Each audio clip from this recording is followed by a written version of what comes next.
When you stepped up on stage and you're like, "I'm a horse hauler from South Texas," first thing I thought is like Peterbilt, Freightliner. Like, well, how are we hauling the horses?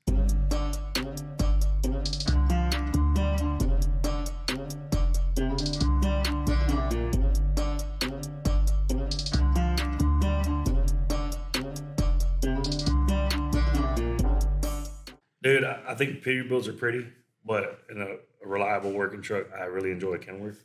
Kenworth. A W9, I really like a W9 with a cat under the anything with a cat under the hood is gonna be pretty good. Yeah, But I like Kenworth W9s. I drive a 660 right now. I thought you were gonna say like a Swift truck, All Cascadia. right, dude, Yeah, those are terrifying. little 10 speed, That's basically. nothing Just scarier than a Swift truck going down the road and you see them white knuckling just a straight road and they're nervous. I'm like, oh, I don't need to be near this guy at all. Yeah. How many head of equine can you put on one of them trailers? So typically, what we use are they're custom built horse trailers for commercial applications, and they're labeled as a 15 horse. Mm-hmm. So you can cram 15 horses in there. We don't ever usually do that. We call that a single stall type hauling. So imagine like a slant load on a gooseneck trailer. Mm-hmm. Imagine that like just in a straight, instead of slanted, they're straight line with the trailer, and it's pretty narrow, right? They can fit a horse in there. That's about it. Mm-hmm. I don't like to do that. We mainly do that with what we call jug heads or like saddlebreds. They pull those. They're gated horses that pull those cars. They race with the carts and stuff. Mm-hmm. I don't like those. I don't care for those horses. I don't care if I offend anybody when I say that because I don't want to haul those horses. Mm-hmm. But we typically haul 10 or less in a what we call a stall and a half. It's a Mhm. little bit wider, more room to move around. They're in cross ties to their Mhm. halter, and they're standing in place. They can eat out of a hay net. We hang buckets for them to drink from the whole trip, and then we offer a box stall. We can do typically 8 box stalls with one of our trailers. So front to back, 8 box stalls, and they have room. They can move around. They're free. Mm-hmm. You don't feed off the ground, which I think is healthier for the horse. And same thing, we hang buckets for them. So hauling, like we use lots of hot shot companies and stuff to haul equipment, and Mhm. everything's by the mile, and it's a lot of brokers, and they're always looking for a load back or something like that. Yeah. How do y'all quote out hauling horses? I mean, is it the loaded mile? I mean, is that per head or Yeah, so there's so many different ways to go about it. Like typical runs or during certain seasons, there's going to be certain shows, right? So we know everybody's going to Southern California for one show at certain times of the year. Everybody's going to Ocala to the World Equestrian Center Mhm. at other times of the year. So we'll do like a special rate for that. Like, hey, we're already going there.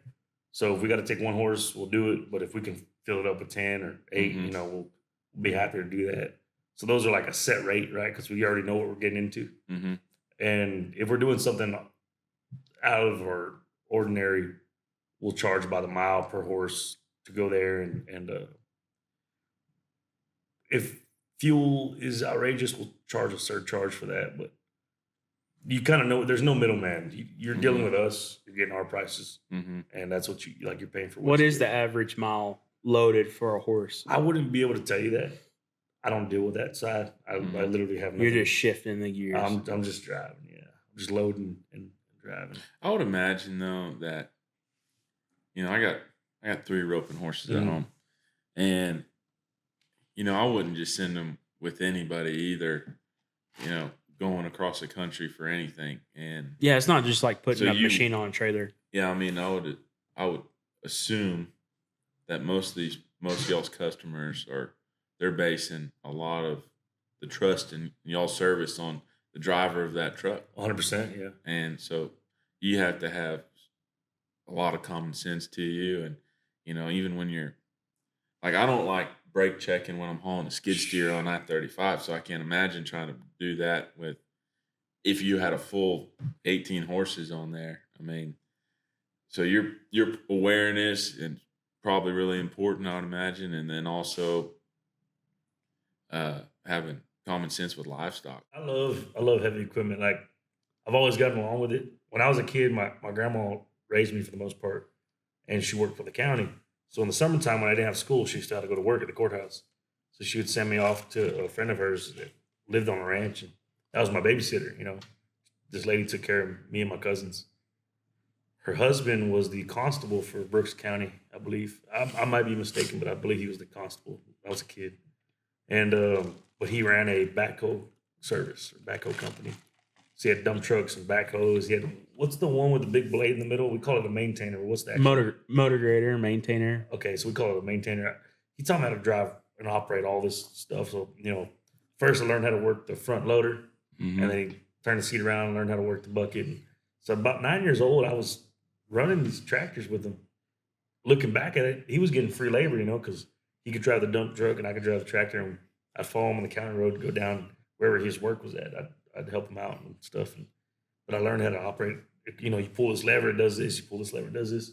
I learned how to do all that. And so now when I see a piece of equipment, even if I've never been around it, I can usually get it going, like maybe I'm not a professional at it, but I was at a horse show in Wellington, Florida about a year ago. What are those ones called? The big wheels. It's just two big solid wheels. It's to like level, like flatten pavement or gravel. Roller? Yeah, like a big roller. Vibratory roller. Yeah. So there was one of those parked right in the People middle. call them steam rollers, but them There's it's no steam in a long time. That's why I didn't want to say it because I'm like, there's no steam on them things. So there's one of these rollers parked in the middle of the parking lot, right where I need to pull in and unload horses. And it's Florida. It's 105 degrees. It might have a little steam though. 150% humidity. It's so humid. It's hot. And so I asked the guys, their groom, we call them grooms. Asked the grooms, hey, can you move that? Like, oh, we don't know how. I said, the keys in it? They're like, yeah, we've been trying to get it going. I said, let me get it. I turned the thing and had a joystick, right? I'm like, and there might have been like some kind of clutch foot pedal deal to get it going, but the joystick's what was, And I got it going. I took it around and moved it out of the way. And they're like, oh, man, how'd you learn that? I was like, I didn't. I just taught myself right now. And but I've always gotten along pretty well with equipment. I love equipment. Parents gets off the roller. I'm that guy. I'm that guy. Now, I mean, parents are robbing kids of those experiences because we're saying it's too dangerous. It's too dangerous. Well, that's what I learned at 9 years old how to run a skid steer. And it was had a lot of damaged equipment. Had a lot of damaged equipment, but now I can go anywhere in my career. If it all went to shit today, I could feed my family.